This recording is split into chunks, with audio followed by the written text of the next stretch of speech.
नमस्कार, मी doctor Mohan Pakhare, founder and president of Genes India research and training institute private limited आपलं स्वागत करीत आहे. आज आपण या ठिकाणी जमलेले आहोत स्टुडंट ट्रान्सफॉर्मेशन मास्टरी या ट्रेनिंग प्रोग्रामसाठी. आणि स्टुडंट ट्रान्सफॉर्मेशन मास्टरी या ट्रेनिंग प्रोग्राममध्ये मी आपल्या सर्वांचं स्वागत करीत आहे.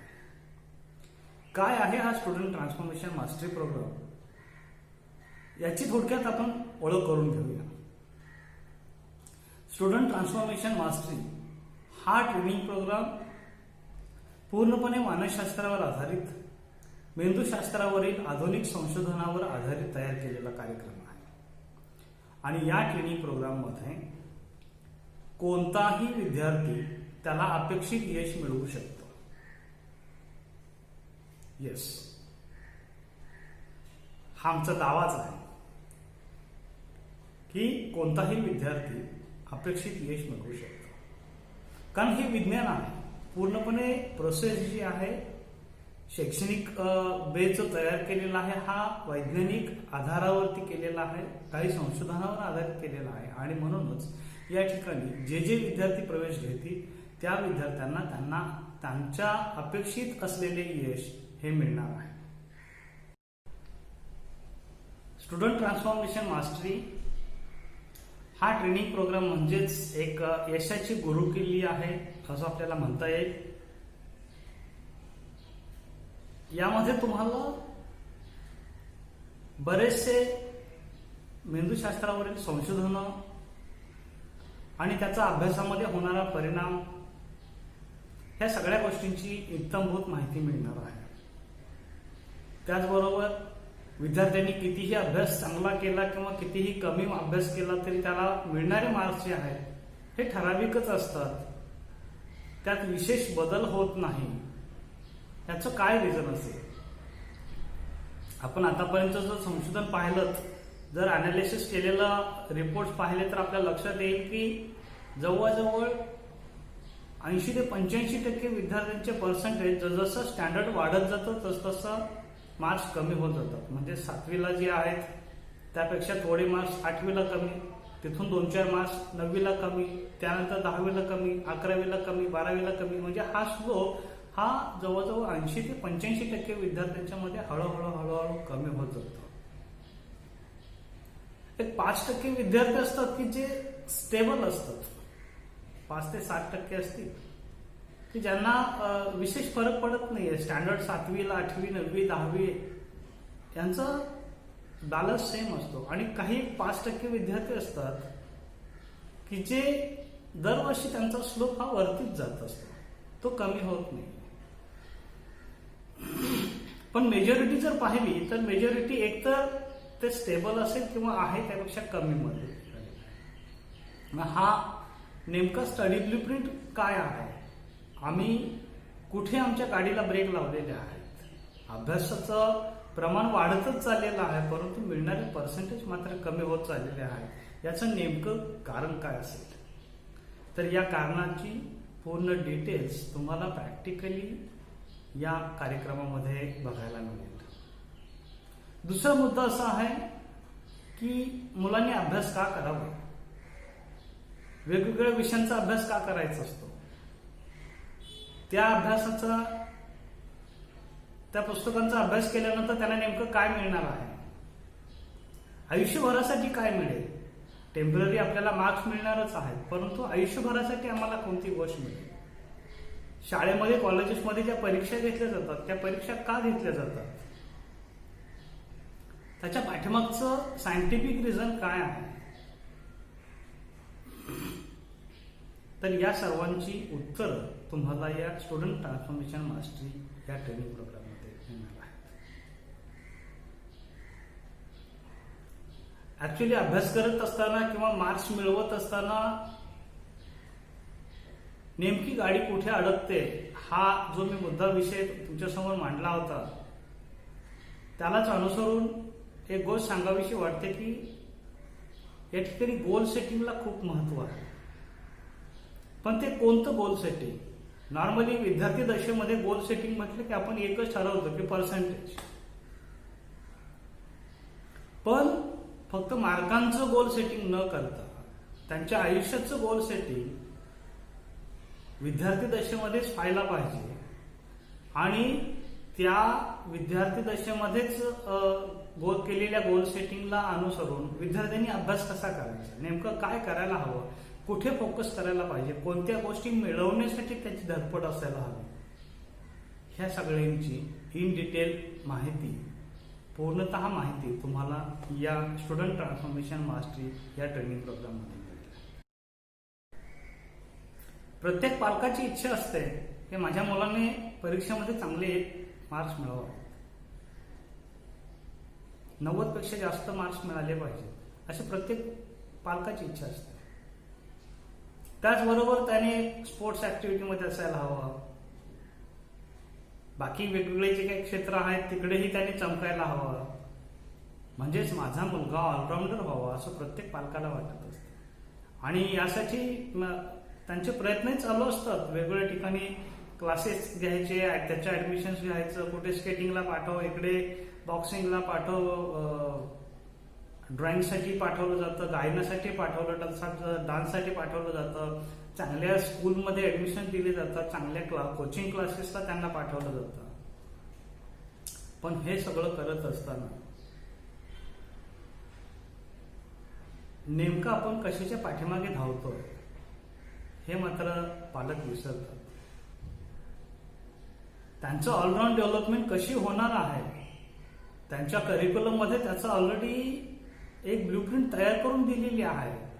आम्ही ती ब्ल्यूप्रिंट सोडून नको त्याच भरत्या गोष्टीच्या पाठीमागे धावत राहतो आणि तिथेच नेमका प्रॉब्लेम होतो. आपल्या मुलांची डेव्हलपमेंट होत नाही, त्याला मार्क्स मिळत जातात. 95%, 97%, 99%, 100% मार्क्स मिळवणारे विद्यार्थी आज आहेत. पण खरोखरच या विद्यार्थ्यांचे तेवढे स्किल डेव्हलप झालेले आहेत का, त्यांच्या कौशल्यांचा तेवढा विकास झालेला आहे का, हे जर चेक करायचं असेल तर तुम्हाला स्टुडंट ट्रान्सफॉर्मेशन मास्टरी हा कोर्स मार्गदर्शन करेल. यामध्ये तुमच्या लक्षात येईल की खरोखरच माझ्या मुलांचे पर्सेंटेज वाढलेले आहेत, पण त्यांच्या स्किलचा डेव्हलपमेंट झाले की नाही, त्यांच्या कौशल्यांचा विकास झालेला आहे की नाही, आणि जर झाला नसेल तर मला नेमकं कुठे फोकस करायला. हा एक बेसिक लेवल परंतु इन डिटेलमध्ये तुम्हाला माहिती देणारा हा कोर्स आहे.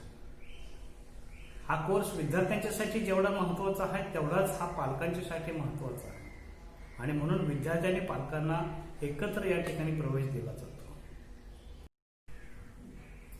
परीक्षेमध्ये वेगवेगळ्या पद्धतीचे प्रश्न विचारले जातात. ते नेमके असे वेगवेगळ्या पद्धतीचे प्रश्न का विचारले जातात, त्याच्या पाठीमागचा उद्देश काय आहे. प्रत्येक प्रकारचा प्रश्न विचारण्याच्या पाठीमागे त्यांचा एक उद्देश लपलेला आहे, एक स्किल लपलेला आहे, एक कौशल्याचा विकास झालेला आहे की नाही हे तपासण्यासाठीची ही प्रोसिजर आहे. परंतु आम्ही एकच स्किल डेव्हलप केलेला आहे, रट्टा मारायचं, पाठांतर करायचं, मुलांच्याकडून घोकमपट्टी करून घ्यायची, 5 वेळा 10 वेळा त्याच्याकडून लिहून घ्यायचं, वाचून घ्यायचं आणि परीक्षेला पाठवायचं. काय उपयोग या परीक्षेचा. अशा पद्धतीने तुमच्या मुलाला जर 100 पैकी 100 जरी मार्क्स मिळाले तरी तुमचा मुलगा नापास आहे. आणि याची एक छोटीशी टेस्ट तुम्ही बघा. या टेस्टमध्ये तुम्हाला लक्षात येईल की खरोखरच तुमच्या मुलाची कौशल्याचा विकास झालेला आहे की नाही. मुलांचं पुस्तक घ्या, कोणत्याही इयत्तेचं पुस्तक घ्या. तुमचा मुलगा आता ज्या वर्गात शिकत आहे त्या वर्गातलं बुक घेतलं तर अतिउत्तम, गेल्या वर्षाचं घेतलं तर अतिशय छान. त्या बुकच्या सुरुवातीच्या काही पेजेसमध्ये तुम्हाला इंट्रोडक्शन, प्रिफेस किंवा प्रस्तावना, जर मराठीमध्ये असेल तर प्रस्तावना, इंग्लिशमध्ये असेल तर इंट्रोडक्शन किंवा प्रिफेस असं लिहिलेलं टायटल असलेलं एक पेज तुम्हाला बघायला मिळेल. आणि त्या पेजच्या 2nd, 3rd आणि 4th पॅरामध्ये, 2ऱ्या, 3ऱ्या आणि 4थ्या पॅरेग्राफमध्ये त्यांनी लिहिलेलं आहे की तुमच्या मुलाने वर्षभर या पुस्तकाचा अभ्यास केल्यानंतर वर्षाच्या शेवटी त्याला काय मिळणार आहे. जर तुमच्या मुलाचं गेल्या वर्षाचं पुस्तक तुम्ही एखादं घेऊन बघा, त्या मुलाला किती टक्के मार्क्स मिळालेले आहेत आणि त्या पेजवरती लिहिलेल्या कोणत्या कोणत्या ऍक्टिव्हिटी त्याला करता येतात. किंवा त्यामध्ये लिहिलेले कोणकोणते कौशल्य त्याला मिळालेले आहेत. जर तुमच्या मुलाला 100पैकी 100 मार्क्स मिळालेले असतील, परंतु त्या बुकमध्ये, त्या पुस्तकामध्ये लिहिलेल्या ज्या कौशल्यांची लिस्ट आहे त्यामधील जर कौशल्य त्या मुलाकडे नसतील, याचा अर्थ तुमचा मुलगा नापास झालेला आहे. त्याचा जो बेस, फाउंडेशन जे स्ट्रॉंग व्हायला पाहिजे ते झालेलं नाहीये. जर पायाच त्याचा मजबूत नसेल तर पुढच्या वर्षाची नवीन पुस्तकं जी येणार आहेत ती याच कौशल्यावरती आधारित असणार आहेत. जर हेच कौशल्य तुमच्या मुलाकडे नसेल तर 100% मार्क्स घेऊन सुद्धा तुमचा मुलगा पुढच्या वर्षाचा सिलेबस घेण्यासाठी, पेलण्यासाठी, त्याचा अभ्यास करण्यासाठी तयार झालेला नाहीये. तो फक्त पाठांतर करूनच पुढे चाललेला आहे. आणि या सगळ्यांसाठी अतिशय महत्वाची गोष्ट म्हणजे तुमच्या मुलांच्या कौशल्यांचा विकास व्हायला पाहिजे. त्यामुळे इथून पुढे सर्वांनी पर्सेंटेज किती मिळणार आहेत, मार्क्स किती मिळणार आहेत, यापेक्षा माझ्या मुलाची कौशल्य किती विकसित होणार आहेत इकडे लक्ष देणं गरजेचं आहे. जर कौशल्यांचा विकास झाला तर मार्क्स ऑटोमॅटिक मिळतात. मार्क्ससाठी तुम्हाला धडपडावं लागत नाही. ज्यांच्याकडे कौशल्य आहेत त्यांना कमीत कमी अभ्यास करून सुद्धा चांगले मार्क्स मिळतात. परंतु ज्यांच्याकडे कौशल्यच नाही आहे त्यांनी कितीही भरपूर अभ्यास केला तरी सुद्धा त्यांना गॅरंटी नाही आहे की चांगले मार्क्स मिळतील. कारण या मुलांना परीक्षेमध्ये नेमका प्रॉब्लेम काय होतो तर पहिला शब्द विसरला की सगळं उत्तर विसरतं आणि मग टेन्शन येतं आणि टेन्शन आलं की पुन्हा सगळंच विसरतं. म्हणजेच येत असूनही लिहिता येत नाही. यांना परीक्षेमध्ये स्ट्रेस निर्माण होतो, भीती निर्माण होते परीक्षेची. आणि यासाठी सगळ्यात महत्वाची गोष्ट म्हणजे वेगवेगळे प्रश्न सोडवण्यासाठी वेगवेगळे स्किल लागतात. ते स्किल जर डेव्हलप झाले तर आपण त्या मुलांच्या भविष्यासाठी एक चांगलं कार्य करू शकतो. कारण 15 वर्षाचं शिक्षण संपलं, आपण ग्रॅज्युएट झालो, गळ्यामध्ये ग्रॅज्युएशनची पाटी आपण घेतली, पण जेव्हा नोकरीसाठी आपण जातो त्या ठिकाणी तुमचे पर्सेंटेज फक्त पहिल्या नोकरीमध्येच विचारले जातात. त्यानंतर कोणीही विचारत नाहीये. त्यानंतर विचारतात तो एक्सपिरियन्स, आणि एक्सपिरियन्स हा त्यालाच चांगला असतो ज्याच्याकडे स्किल असतं. कारण प्रत्येक बॉसला कमीत कमी वेळेमध्ये जास्तीत जास्त आउटकम पाहिजे असतो, जास्तीत जास्त काम पाहिजे असतं. आणि म्हणून ज्यांच्याकडे स्किल आहे त्यांना धडपडावं लागत नाही. त्यांना कुठेही नोकरी मिळते, कोणतंही काम करायला ते तयार असतात.